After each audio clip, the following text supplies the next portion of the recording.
Welcome back, rankers. Wanted to show you a couple of things with Webmaster Tools this morning. If you're not using Webmaster Tools, then, well, don't complain to me. I've told you how important it is to start getting involved and engaging and publishing on a regular basis. And one of the main reasons for this is so that other sites will link to yours. And I've explained previously how that there's a lot of content scraping tools out there that are just scraping your content and then linking back to it. Now you might question the value of that sort of site and the value of that sort of link, but this is the jimboot.com site, and I wrote an article called "The NBN is a Bad Idea" a few weeks ago, but it's picked up all these links, and for all the wrong reasons, not for reasons that you might think people might want others to read about my NBN article. It's got nothing to do with that. The links are coming from sites that are looking for keywords of content that they can scrape. In this particular case, I mentioned the iPad in one of the comments, I think, and that was the keyword that prompted this particular site to scrape mine. So what I'm saying is you're not really going to know what is going to be the trigger for other sites to scrape your content, but if you're talking about a particular topic and there are some keywords around that topic that may be in the headlines, make sure you use them.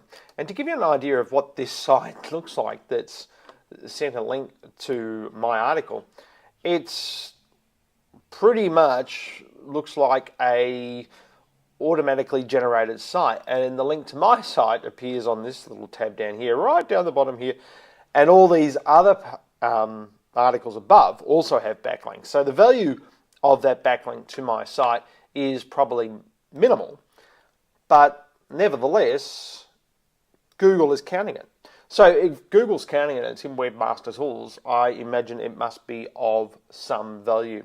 So that's why it's so important to have a look at Webmaster Tools and study where your backlinks are coming from and where things are getting picked up from. And part of that is making sure that you are engaging in your industry or your interest area and making sure that you're participating and getting better backlinks than that one just there. But nevertheless, Google's counting it. Okay. Yesterday, Google announced a webmaster clinic on the Google official Webmaster Central blog, and this is for people who are involved in not-for-profit organisations. And what Google is doing is that they're going to take various sites, and in a live webcast, they're going to be looking at those sites and telling them what's wrong. Basically, what I do here, except a lot better because they know the algorithm. But if you do belong to a not-for-profit organisation, go and have a look at the website, the Google Webmaster Central blog, and there's guidelines there of how to submit it. Right.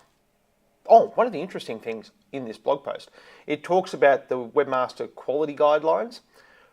If you haven't had a look at these before, go and have a look at them because they've got some really good basic advice. But the one that stands out for me is this particular one down here.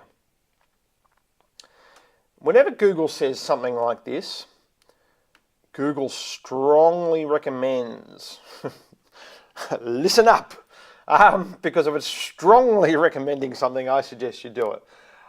It's talking about site performance, page speed, page load speed.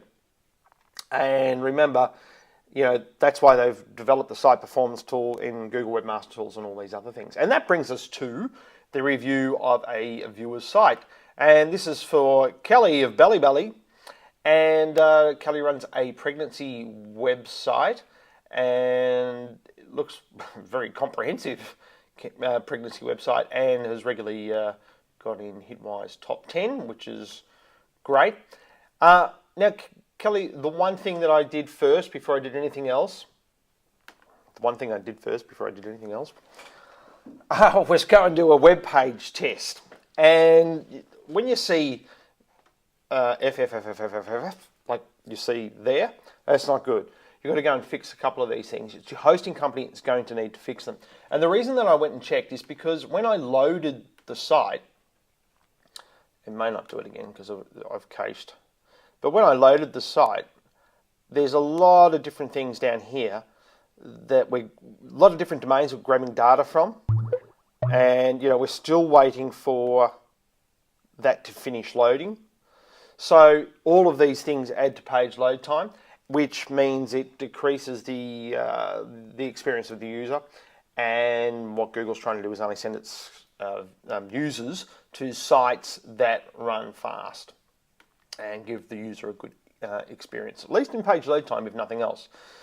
The other thing I quickly did here this morning was have a look at the Aaron Wall's SEO X-ray tool, and I can see what you're doing here.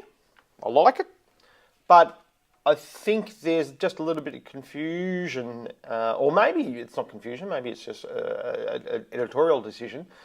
But if you're trying to use this H1 to get your keywords prominent, I think this phrase, and you would know better than I, is not one that someone's going to type in pregnancy, comma, birth and baby. They might type in pregnancy websites, or they might type in, I don't know, I've never had a baby, what do I know? But you can be the best judge of that.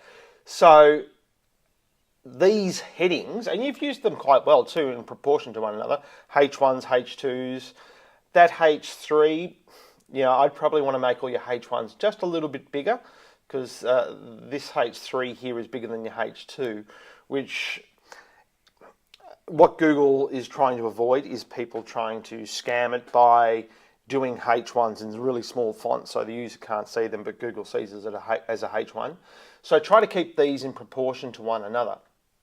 And all I'm saying here is think more carefully about your key phrases themselves. What is it that you want to rank for? Do you want to rank for the best pregnancy as shown here in your page title? Do you want to rank for this phrase, birth and baby articles online?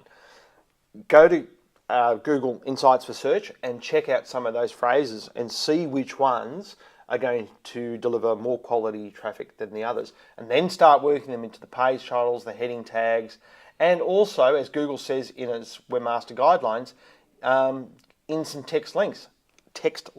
This is really good what you've done here, featured articles, but I would also have a footer menu to the main areas of the site that you want to target for people and what you want to rank for. So let's just say that you wanted to rank for home births or home birth information. Have a section or in the site that is purely about that, and get a text link off the front page that directs people to that. And that is it for this week's show. Hopefully that's helpful, and we'll see you next week. Thanks very much. Bye. Rented lips. Sorry.